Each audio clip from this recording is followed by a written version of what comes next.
Welcome to the 10 Commandment series. This is part 3. We will be going over the third commandment. If you have not watched part 1 and 2, feel free to circle back and check that out. The third commandment says in Exodus chapter 20 verse 7, "You shall not take the name of Yahweh your Elohim in vain, for Yahweh will not hold him guiltless who takes his name in vain." What does the word take mean here in this verse? Take is a Paleo-Hebrew word, nasha. Now, nasha means to lift, bear up, carry, take.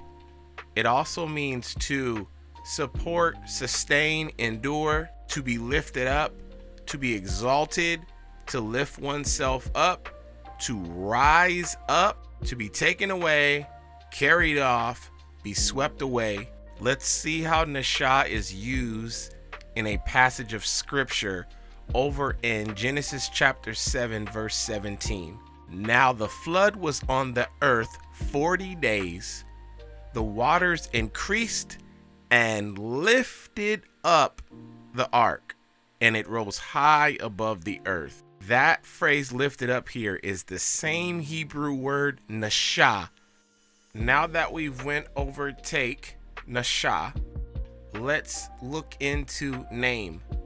Exodus 20 verse 7, again it says, "You shall not take the name of Yahweh your Elohim in vain." That word name is the Hebrew word sham. You may be thinking, Noah had 3 sons. One of his sons' name was Sham. Sham connects to the same place from this word. The word sham means name, reputation, fame, glory, the name as a designation of Yah, memorial, monument. Okay? So when you think of Yah's name, think of more than just a label or the way you say something. Think of his reputation. Think of his fame. Think of his glory. So we have, you shall not nasha take the name, the sham of Yahweh your Elohim in vain. Let's see what vain means. It's very important because he says he will not hold you guiltless if you take his name in vain. So that word vain means desolate.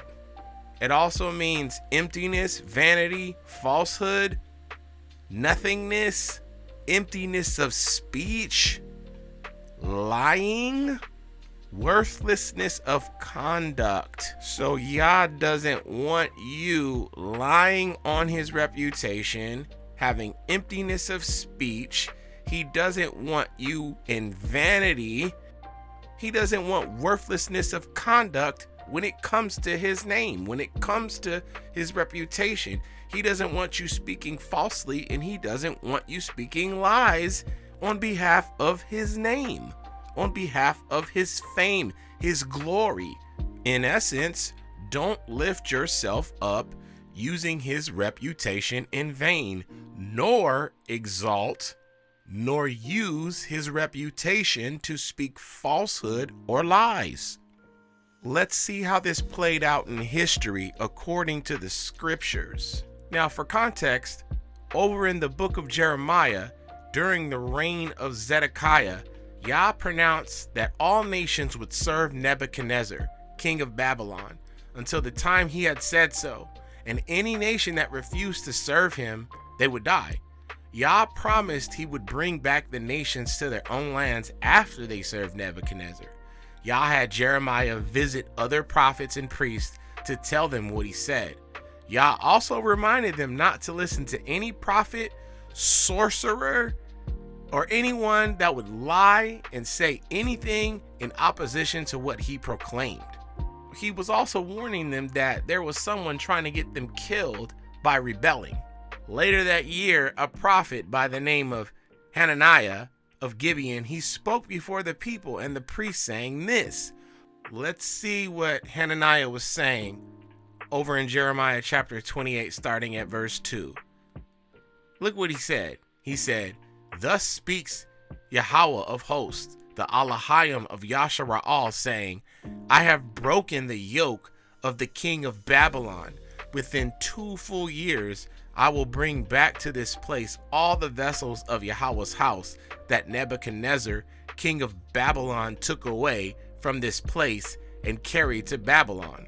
And I will bring back to this place Jeconiah, the son of Jehoiakim, king of Judah, with all the captives of Judah who went to Babylon, says Yahweh. For I will break the yoke of the king of Babylon. The man spoke falsehood, taking Yah's name in vain.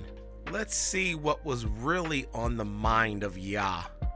So in verses 13 through 17, Jeremiah responds to Hananiah with a rebuke and judgment for speaking falsely against Yah. Look at Jeremiah 28, starting at verse 13. Look what he says. Go and tell Hananiah, saying, Thus says Yahweh, you have broken the yokes of wood, but you have made in their place yokes of iron. For thus says Yahweh of hosts, the Alahayim of Yashara'al, I have put a yoke of iron on the neck of all these nations, that they may serve Nebuchadnezzar, king of Babylon, and they shall serve him.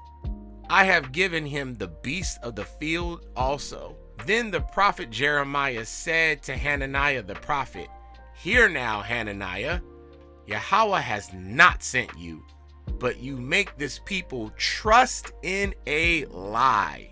See that? Falsely speaking in the name of Yahweh. Falsehood. Look at verse 16. Therefore, thus says Yahweh, Behold, I will cast you from the face of the earth. This year you shall die, because you have taught rebellion against Yahweh. So Hananiah the prophet died the same year in the 7th month. See that? Yah said he will not hold those guiltless that take his name in vain. He took his name in vain by lying and speaking falsehood. And Yah didn't hold him guiltless for that. He died. So when people are preaching and teaching and prophesying and expounding on the scriptures, if they're not representing Yah's reputation, Yah doesn't change. He's consistent from the beginning of the book to the end of the book, and his message has not changed. They are lying and teaching people to rebel against Yah, and he will not hold them guiltless. Let's look at how the Messiah honored his father's name and represented his father's reputation and glory the right way. Let's look at what Yahushua says in John chapter 5, verse 41 through 47. Yahushua says, I do not receive honor from men, but I know you, that you do not have the love of Alahayim in you. I have arisen in my Father's name, and you do not receive me. If another comes in his own name, him you will receive. Take a look at verse 44. He says, How can you believe who receive honor from one another and do not seek the honor that comes from the only Alahayim? Side note, Messiah said that his Father is the only Alahayim. The Father is the only Alahayim. Only. The Messiah, Yahushua, is the Son of Alahayim. The Son. He's the Messiah, yes, and he's the Son. He said his Father is the only Alahayim, or the only God. I want you to really think about that and study that out for yourself. It's consistent through the whole book. Take a look at verse 45. Do not think that I shall accuse you to the Father. There is one who accuses you, Moses, in whom you trust. For if you believe Moses, you would believe me, for he wrote about me. Lock in on verse 47. But if you do not believe his writings, how will you believe my words? Yahushua came, he arose in his Father's name. He arose in his Father's reputation. He did it the right way. He didn't take his Father's name in vain. If you don't believe what Moses wrote, how will you believe the Messiah? It's not Moses or the Messiah. You have to believe what Moses wrote in order to believe the Messiah. Yah also used Moses to write the law. You can't do away with what Moses wrote and claim you believe the Messiah. That's not how it works. You have to believe what Moses wrote, and it will put you in position to believe the Messiah and what he taught, because what the Messiah taught was consistent with what Moses wrote. He taught out of what Moses wrote. His doctrine didn't change. We should all reflect to see if we are taking Yah's name in vain. In essence, don't lift yourself up using his reputation in vain, nor exalt, nor use his reputation to speak falsehood or lies. That's what it means when the commandment says don't take his name in vain. Until next time.